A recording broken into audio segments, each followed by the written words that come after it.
So, Shauna, how does preseason practice differ when you're opening up with a Florida State than who you've opened up with in your past 2 years? It does make a difference, and I actually just told our team that the last couple of days. We have about 5 weeks, but those 5 weeks have got to be very intentional and with great purpose, because our first game is obviously against a top 25 team in the country. So there's no, okay, we have a couple games to get our feet wet and learn. No, we got to be ready to go. So there's been a little bit more urgency, I think, from myself, our staff, and the players know that this is a veteran team, so they understand that. But definitely different.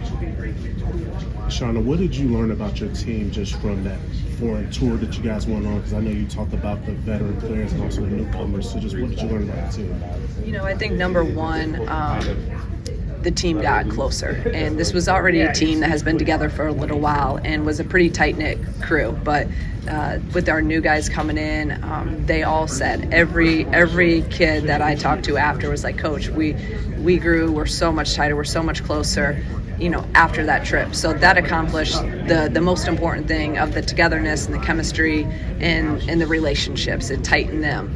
And then the most beneficial thing was the 10 practices this summer. It really does change a summer when you normally have 8 hours a week and 4 of them are on the court. That goes by really, really fast. So being able to have those 10 practices really helped just get a lot of things in early, and therefore helps us in the preseason get there a little quicker, again, with having a first game against a really good team. Shauna, I know this league only does a top 5 preseason poll. You're not on it. Knowing you like I do you kind of look at that and go, okay, that's interesting? I don't care about that stuff. Last year we were on it, and whatever. I'd rather be the underdog. I'd rather be the ones that people overlook. I love that. That's kind of who I am. Let's have everyone doubt us. Let's have everyone question if we're good enough. That's fine. Keep the outside thinking that, and all that matters is what the inside thinks and what we know our identity is and who we are. The last few weeks of the last season, you talked a lot about a vision. I guess, where do you see yourself in that vision right now? That vision is obviously we're always striving. We want to compete for championships, and we want sustained success. Right now we're on the climb, and the climb is really, really hard. And then when you get to the top, it's really, really hard to sustain it there. They all kind of bring different things, to you. So right now we're continuing to build. Year one we made an NCAA tournament. Maybe that was a little bit quicker in the build than we envisioned, but we'll take it. Last year we had some ups and downs. We had some really great days and some big time wins, and then we had some wins that we didn't perform up to our ability, and we lost some really tight games, and we're 2 or 3 games away from being in the NCAA tournament. And I think even if we won 1 or 2 more games in the Big Ten, we're in the NCAA tournament. So we're right there. We're on the right path. We just got to continue to believe and trust in the process and the journey, and it'll all kind of take care of itself. We lost a lot of leadership. We lost a lot of kids that were great teammates who helped facilitate great. Can you say that a little bit louder? So I think that's where our challenges lie. That's a good question. Yeah, I just think right now with this particular team, I think the veteran leadership and experience. Experience is so critical, and something that takes time to get. Maturity comes with experience and time. They understand what it looks like on a really good day and a really big win. They understand what it looks like in those really tough days and some of those really hard losses that we had.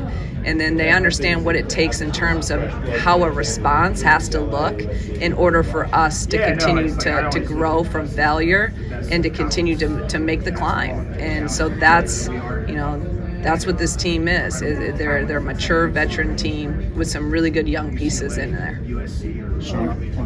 Coach, you talking about your younger pieces, how's Barry kind of acclimating and meshing with this team? Barry's just done an unbelievable job. Usually when there's a freshman out there, you can see it. There most days she doesn't look like a freshman, and that's a compliment to her. She is so steady. consistent every day. You know what you're going to get. She's picked up on stuff extremely quickly. She can play a variety of positions. I didn't want to overload her as a freshman, so I only really taught her one at first, and then she just all of a sudden is like, we didn't even really talk about it, but she's learning now, another position, and because she's a high IQ. She's so coachable and listens, and she's able to listen and apply. Some people can listen, but they're slower to apply. She's very, very unique in that she can listen and then apply stuff very quickly. So big things ahead for her, and just really happy with her growth so far. Coach, you mentioned today a little bit about your approach to building your roster out. How do you feel about your imprint here in the state of Illinois? That's been since day one. In my opening press conference, I said we have to attack and recruit, the state of Illinois for kids that fit us, and we've done that. We got a transfer with Jasmine, who we recruited the first time. She was a top player in the state when she went to Mississippi State. We got her back, this year, and she's grown a lot. She's going to help us. And then obviously getting Haven, and now attacking that with the 25 class, and we got a big commitment, out of the 25 class, and we just got to keep. We're always going to go after the best players, but the best players that fit us. So we're not going to shy away from. We got to keep the best players that fit us home. Shauna, you mentioned earlier this morning about your schedule. Have you found it easier to get teams to come to State Farm Center, because if they come to Champaign and lose, it's a good loss now, and it would seem like having a better team would be easier to schedule better opponents? Yeah, I think that was. Florida State was really eager. They wanted this game, and we thought this is a great home-and-home opportunity. They wanted a tough away game this year, which fit. We wanted a tough home game. So, yeah, before there was no really benefit, coming to State Farm Center if you're just, now it's a good net game for them. So, I thought that was really great. And same thing, Marquette we had scheduled last year. Obviously, there's been a coaching change there, but all three of our teams coming in with Oregon State, Marquette, and Florida State were all NCAA tournament teams last year. So, that'll be a great test for us. Different styles, all three of them, which again will prepare us for the Big Ten, where we see a variety of styles. When we talk about the summer, what you see in the summer, how build that trust with your coaches to tap into that come season? Yeah, I think that's where the even though it was 2 games overseas, I thought that those were critical, because we got to see. I used a ton of different combinations, and I stuck to it, which I didn't think I would. But I stuck to it, and it was a tight game, that first one, and I stuck to my 5 in, 5 out of who we wanted to see, and see how they could pull out a tight game. So we got a lot of our, everyone in, everyone got minutes. I thought that gave me confidence. It gave them confidence, and obviously we'll get that more in practice every day, and then we'll get that in our scrimmage and our exhibition game that are coming up. But again, with our schedule and how it's front loaded, I don't want Florida State to be experiment time. I'm going to try to experiment leading into that and be very solid and confident of who we're putting out there together, because combinations matter, leading into November 7th. Earlier you talked about how this is a veteran team. So having Makaira, Kendall, and Genesis back, we know how that's going to look for the scoreboard, but what does that mean to you as a coach, and what does that mean to your team to have them want to come back? It means everything. I've said this multiple times. The thing I'm most proud of in our 2 years is them, those 5th years, and really this whole senior group, especially those 3 kids that had a COVID year. They all decided to come back here. And in a world as we know now, with a lot of things getting thrown at people, for them to stay true and be loyal and believe in the vision, believe in us, believe in the school, that it's unheard of now. To be able to have this core group stay going on their 3rd year, it's unique. And for me, that's special. For me, that's what we're trying to build here. A place that, we want to win games. We want to compete for championships, but we want people to believe in this and the relationships to be genuine, where they don't want to leave. They feel really, really good about and trust what we're doing, that they want to stay here. So for me, for them staying and for our whole senior crew to be together now going into 3 years, it means everything about what our culture is and what we believe in and what this is about. It's about family, it's about relationships, it's about more than basketball. And also now you have that. Now there's trust and there's confidence within each other. I hope, they're obviously trust me if they stayed, and I know I trust them. So, and we also know each other so well that now we always do have honest conversations, but now you can have really hard, honest conversations. They can tell me things, I can tell them things. That's when you can do some special things together. You talk about the characteristics of Chance Gray whenever you were recruiting her as you went to Ohio State. I mean, that's every day. It's every day. It's everyday mindset of that's all that matters is today. Because you can't worry about January, February, March right now. You can't worry about where you want to be if you're not taking care of the moment, of the opportunity. So we talk all the time about, be relentless in that pursuit of that moment today. And if we can attack each day, we can continue to get a little bit better every day, get tighter, get more confident together, get sharper in every, our core values. Then I believe, the outcomes take care of itself. It's a process for us. And I've been preaching to our guys the last couple of days, like, you got to be obsessed with the grind and obsessed with whatever your goals are. It's that level, because that's what it takes to be elite. Everyone wants to win. Everyone wants to be great, but very few are willing to put the work into it day in and day out. High school.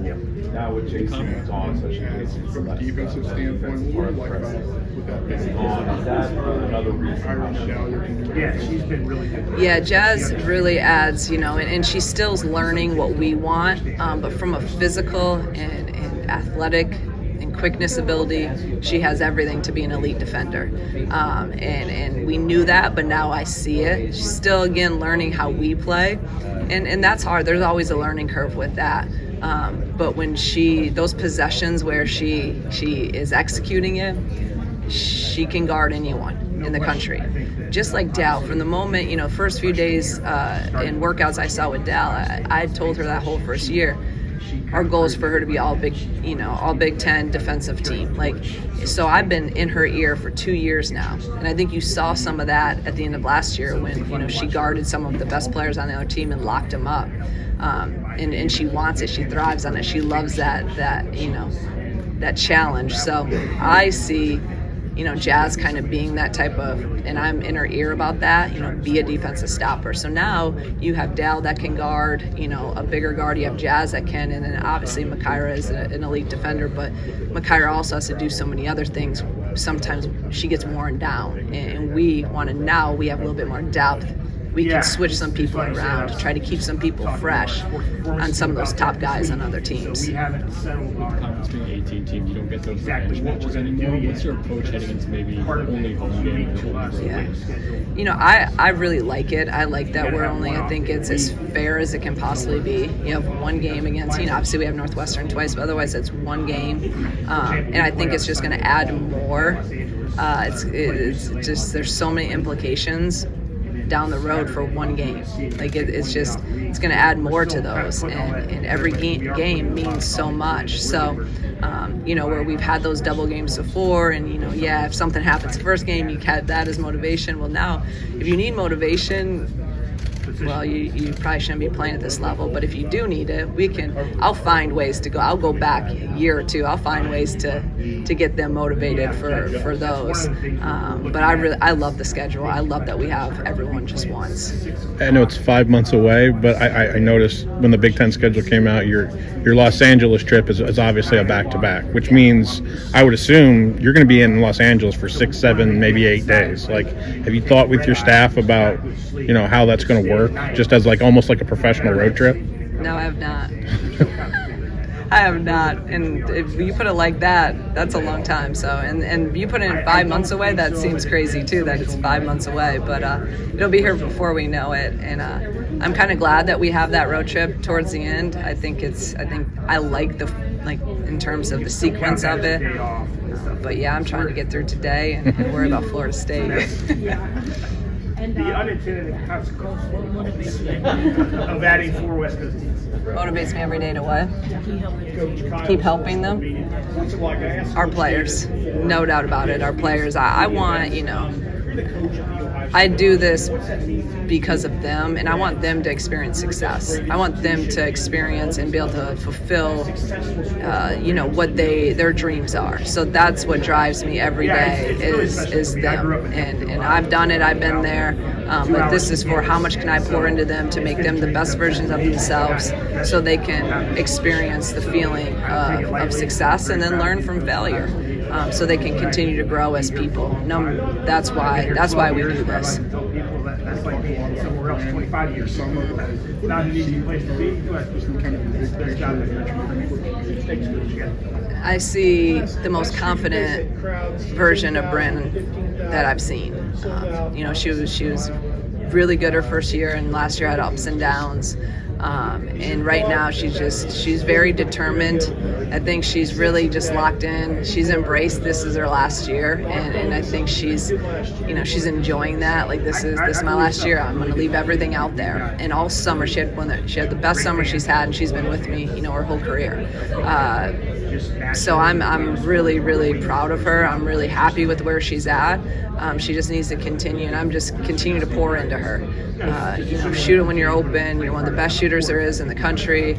We need you. She's being aggressive. She's going to be a big piece for us this year, and we got to keep her confident, keep her healthy.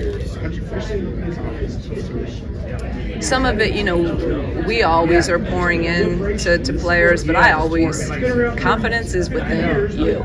And we talk about confidence a lot, where you can't let someone take confidence from you.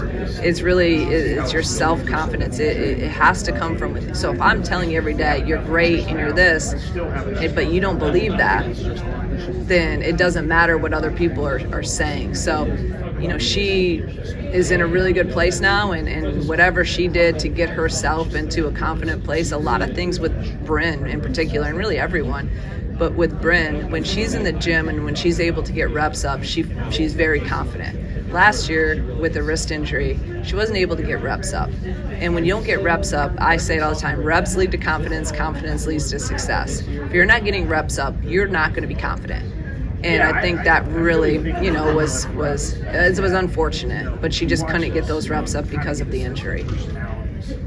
Where's the 5 position for you this year? I know it's kind of always been a living organism throughout the year for you, but where do you see that right now? It's kind of in that same spot, obviously KB is going to be a critical piece in that. Bryn will flex to some 5 this year. Bryn's bigger than, every time I see her, I'm like, I forget how big she is. Like, she's legit 6'3". She's one of our biggest kids, and besides our 6'6" and 6'7", and she can really cause mismatch problems because she can shoot it so well. So she's going to go back and forth. KB, Barry will play some 4.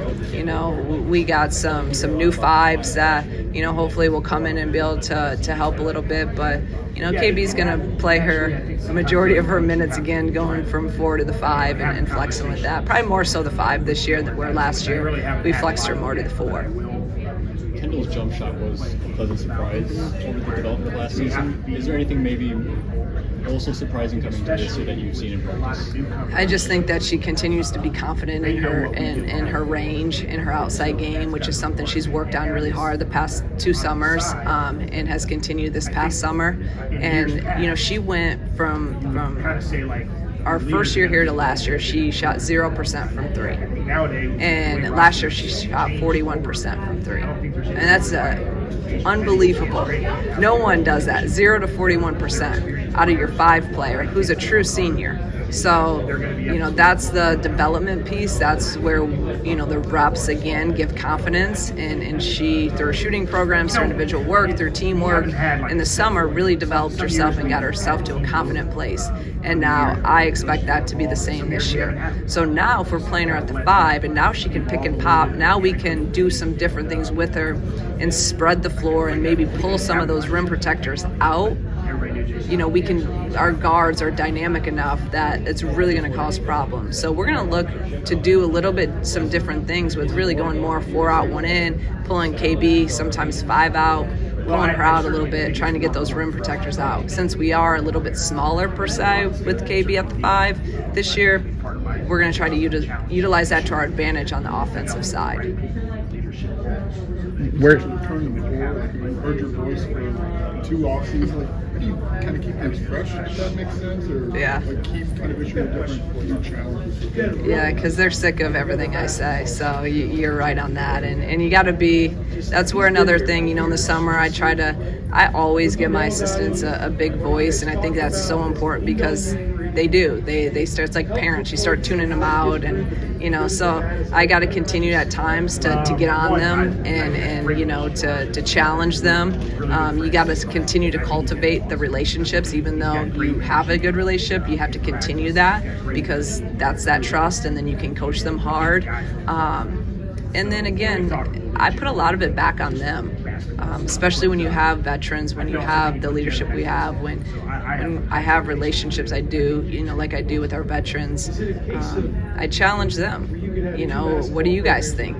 Is this up to our standard? Is this up to the expectations of Illinois basketball? Is this how we do stuff? And they know. So I don't have to say as much all the time now because they understand standards. Where the first 2 years we're trying to, instill culture, instill standards. Now they know that now they're the ones holding each other accountable. They're the ones pulling huddles together. They're the ones, telling people, hey, this isn't good enough. This isn't, we got to do this better. And when you have that, that's when you've really, you feel good about you're doing the right stuff. We're going in the right direction. where's Gretchen right now in her development, and how do you see her taking the next step? Yeah, I mean, you saw Gretchen last year, and the more experience she got, the more minutes she got, she really just, she just continued to get better and better, and she's so capable. I'm trying to even get her to be more aggressive, but she's had a really good summer. She was out the first few weeks and kind of eased her way back from an injury, but she's looking really, really good right now, continuing to progress, more confident, been shooting the ball really, really well. So I expect her to have more consistency this year because she's not a freshman anymore, and she's a capable, she should be scoring, I think, at least 10 plus a game. She's a capable scorer. She should be averaging double figures, and I think she's going to this year. You addressed it a little bit up there, but like just kind of the process of freshmen having to wait for this going group. Like, did you look for those traits recruiting them, or when they got here, did you kind of have to massage maybe their personal expectations? Well, first off, you never guarantee. I've never guaranteed anything when I recruit, and as you know, I've lost probably a kid because of that, and a top kid because I'm not going to guarantee a starting position. I'm not going to guarantee minutes, but I guarantee that you're going to be taken care of here. I guarantee you're going to be challenged, pushed, loved, cared for, but I can't guarantee the other stuff. And so when we recruit people that fit our culture and kids that have the character that we want, and we're also very honest with our kids. So as their freshman year's going, what do you need to do better? What do you need to improve on? What are you doing well? There's constant communication, so they know. And a lot of times they know that maybe they're not ready for it. But I think the relationship piece is where it all comes back to. And if you have those relationships and you have that communication, then, and if they believe in what you're doing and they believe in the process and the vision, more often than not, they're gonna stay and they'll be committed to it. And again, we've had that, at Dayton and here, we've had the ability to keep people, and then now your seniors are teaching your freshmen, your seniors are teaching your sophomores. Now the culture and the standards, it's a seamless transition. You're not bringing in a whole new and having to instill it again. And that's what I hope we can continue here, with people believing in it, and we can just continue to develop them, grow them, and now they're ready to take the baton when, then that next group or that older group leaves. They're going to be here through the What is something to Well, see I before no, you go out I there don't and think play? realistically. You're bringing all the I think tough we've questions. recruited great kids who fit what we do. I mean, we talk about the same thing all the time, but I just think the main thing is to, I want our team to play with great tenacity and passion and energy. And if you leave everything you got on that particular day out there, then again, we believe in outcomes kind of take care of themselves. So I always tell them to go out there and play as hard as you can and have fun playing the game. This game's supposed to be fun, and go out there and have some fun with it. Having a game at Canisius, what does that mean for you? Yeah, it's kind of cool. You know, I haven't been back there in terms of, you know, playing there at any stops I've been. And, you know, they came to our place last year, and now we're going out there. So it'll be cool for me, and it'll be cool for Gretchen. You know, being from Buffalo I know she says she has a ton of people coming. The Canisius head coach had called me, and now they're doing their alumni weekend around that game, so which will be cool, so I can see some people too. So it'll be fun. It'll be fun getting back. Hopefully there's no snow. What kind of emotions do you think that'll bring to you? I mean, I don't really get into that. Like, I'm not like that emotional of a person, so probably nothing.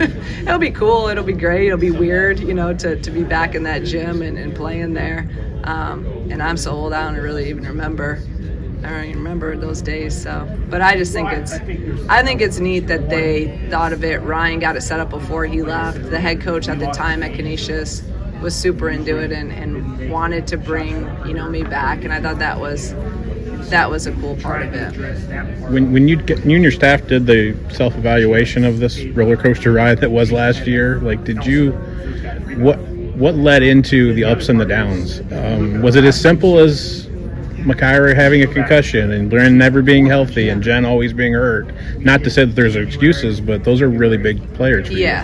You know, I think it could be, Matt, as simple as that. Like, I do. Like, I don't think we were ever, like, we weren't ever 100% early on. We weren't ever able to practice all together. Like, we weren't as sharp as we needed to be. And, you know, there was just a lot of things. It's not an excuse. It's just part of sports. It's part of life, right? And then, you know, your players coming back, they're not as confident because, again, they haven't had their reps. You know, and Makaira, it took her a while to get back. It took her a long time to kind of get back to her. So I just think there were so many different kind of factors that went into it. And then there's, you know, but through it all, again, it's an opportunity. You got to learn from it, and you got to try to find a way in that time to be the best version of yourself you can be. You know, so I learned a lot, and I'm always self-reflecting and self-evaluating to see what I can do better as a leader. And I think also going through hard times together makes you tighter, makes you more vulnerable. I know I admitted to the team when I could have been better. Like, you know, I'm not perfect, and I think they know they're not perfect. So we had a lot of really good, hard, honest conversations that I think through that made us a lot tighter. And then it made the end of the year a lot more meaningful when you know what you've been through. So a lot of great learning lessons through a really, some of last year, and I've said it, was the hardest. Obviously, I haven't been a head coach only 8 years after last year at this level, and that was the hardest year that I've had in terms of ups and downs. So obviously last year you ended on a really high note as champions. Congrats. Thank you. Are you asking your team to kind of carry the energy over this year, or are you more so kind of drawing that line, this is a new season? You know, we're kind of doing both, because I do believe, you know, it's a new season, it's a new journey, it's a new team, there's new pieces, there's so many new things. But I also don't want to be lost in the lessons that we learned. It was so valuable. It was, you know, you learn lessons everywhere, but last year I just felt like was a turning point in terms of, like, this is a huge lesson, and our responses were so great that led to success in a championship. Why not continue to learn from that and talk about it? So I usually don't like to bring up the past year, but I think we've all kind of embraced the lesson in last year, and we do talk about it. We talk about it for this year, though, and how can we learn? How can we carry some of those, you know, lessons over into this season? And I think our seniors have they talk about it a lot. So it's not just me talking about it either. But yeah, so we're doing a mixture of both with it. Thank you guys.